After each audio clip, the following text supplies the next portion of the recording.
بہت پہلے کا ذکر ہے کہ اسلامی سلطنت کے صوبہ افریقہ پر ایک بہت ہی بہادر اور شریف گورنر حکومت کرتا تھا۔ اس کا نام عبداللہ بن حجاب تھا۔ ایک دن عبداللہ بن حجاب اپنے دربار میں بیٹھے حکومت کے بڑے بڑے افسروں سے بات کر رہے تھے کہ ایسا نوجوان دربار میں آیا جس نے پٹے پرانے کپڑے پہن رکھے تھے، لیکن اس کے چہرے سے ظاہر ہوتا تھا کہ وہ کسی بہت اچھے خاندان سے تعلق رکھتا ہے۔ گورنر عبداللہ نے اس نوجوان کو دیکھا تو جلدی سے اٹھے اور نوجوان کو بہت عزت کے ساتھ اپنے پاس مسند پر بٹھایا۔ اس وقت دربار میں گورنر کے بیٹے موجود تھے۔ انہیں یہ بات بری لگی کہ ہمارے والد صاحب نے ایک معمولی آدمی کو اپنے پاس اس طرح بٹھا لیا ہے جیسے وہ کوئی بہت بڑا سردار ہے۔ بڑے دربار میں تو وہ کچھ نہ کہہ سکے، لیکن جب عبداللہ اپنے محل میں گئے تو ان کے بیٹوں نے دربار والی بات چھیڑ دی اور ان سے کہا، ابا جان، آج ہمیں اس بات سے بہت شرم آئی کہ آپ نے ایک غریب آدمی کا اس طرح استقبال کیا جیسے وہ کہیں کا شہزادہ ہو۔ ہماری درخواست ہے کہ آئندہ آپ ایسا نہ کریں۔ آپ کو اپنے عہدے اور عزت کا خیال رکھنا چاہیے۔ اس کے دوسرے دن عبداللہ بن حجاب نے شہر کے تمام امیروں اور حکومت کے عہدیداروں کو دربار میں حاضر ہونے کا حکم دیا، اور جب سب لوگ اپنی اپنی جگہ بیٹھ گئے تو وہ اس نوجوان کو ساتھ لیے ہوئے دربار میں آئے۔ انہوں نے اسے سب سے زیادہ عزت کی جگہ بٹھایا اور خود اس کے قدموں میں بیٹھ گئے۔ یہ دیکھ کر سب حیران ہوئے۔ گورنر کے بیٹوں کا حال تو دیکھنے کے قابل تھا۔ وہ یوں شرمندہ ہو کر ایک دوسرے کی طرف دیکھ رہے تھے جیسے اس کے باپ نے خاندان کی عزت خاک میں ملا دی۔ ادھر عبداللہ بن حجاب بھی اپنے بیٹوں کی حالت خوب سمجھ رہے تھے۔ ذرا دیر بعد وہ اپنی جگہ سے اٹھے اور اپنے بیٹوں کی جانب دیکھ کر بولے، پیارے فرزند، آج میں تمہیں تمہارے کل والی بات کا جواب دیتا ہوں کہ میں نے اس غریب نوجوان کی اس طرح عزت کیوں کی۔ سنو، اس نوجوان کا نام عقبہ ہے اور یہ اس خاندان سے ہے جو اس پورے علاقے پر حکومت کرتا تھا، جس کا حاکم آج میں ہوں۔ یہ حجاج بن یوسف کا بیٹا ہے۔ درباریوں نے یہ سنا تو سب عقبہ کی طرف عقیدت بری نظروں سے دیکھنے لگے۔ عبداللہ کچھ دیر رک کر بولے، پیارے فرزندو، اب اس سے آگے کی بات سنو۔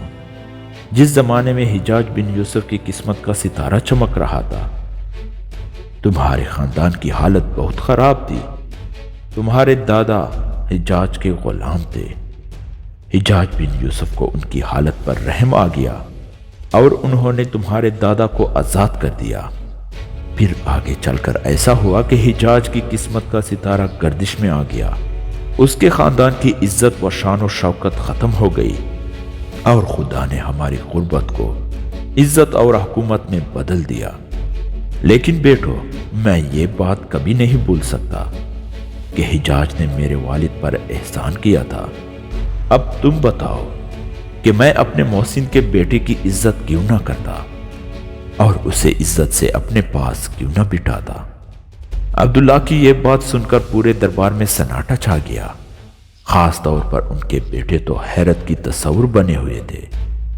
انہوں نے شرمندہ ہو کر سر جھکا لیے تھے۔ عبداللہ ذرا دیر رک کر بولے، بیٹو، ہمارے آقا اور ہمارے سچے رسول حضرت محمد صلی اللہ علیہ وآلہ وسلم کا ارشاد مبارک ہے، جو شخص اپنے محسن کے احسان کو بھلا دیتا ہے وہ بہت برا ہے۔